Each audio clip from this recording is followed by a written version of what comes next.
The perfume of goodbye.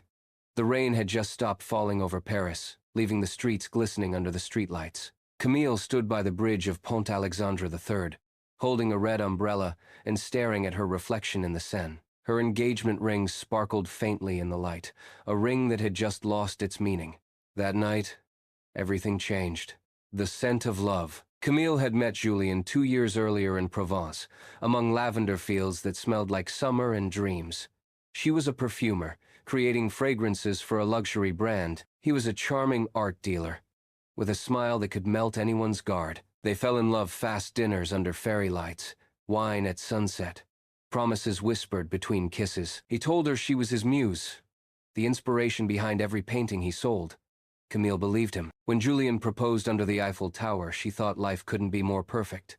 But perfection, she was about to learn, can hide the deepest cracks. The betrayal. It happened one afternoon in Marseille, during an art exhibition Julien had organized. Camille arrived earlier than expected, carrying a surprise, a bottle of perfume she had designed just for him, named Fidelité. She walked into the private gallery room and froze.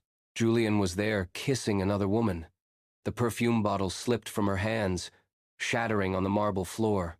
The air filled with the scent of lavender, roses, and betrayal. Julien turned, pale, speechless. "Camille, please." But she walked away before he could finish. Sometimes silence hurts more than words ever could. Escaping the ghosts. That night, Camille packed her bags and left Paris. She drove through winding roads until she reached Provence, the place where everything had begun and where she would try to start again. She rented a small house surrounded by vineyards, far from the noise of the city. Days passed slowly. She created new fragrances, but none of them smelled like happiness. One morning, while searching for wild herbs in the market, she met Etienne, a local vineyard owner with gentle eyes and rough hands. He noticed the sadness behind her smile. "You look like someone who forgot how to breathe," he said softly. She laughed for the first time in weeks. The fragrance of healing Etienne introduced her to the simple beauty of life again. Sunsets in the fields, homemade bread, laughter that came without effort. Camille began creating a new perfume, not for someone else, but for herself. She called it Renaissance. It was fresh, strong, and free, just like the woman she was becoming. Etienne never tried to replace her past. He just stood by her, quietly, until she no longer looked back. And one evening, while they walked among the lavender, she realized something. She didn't need Julien's love to feel whole. She had found her own. The return. Months later, Camille returned to Paris for a fragrance launch.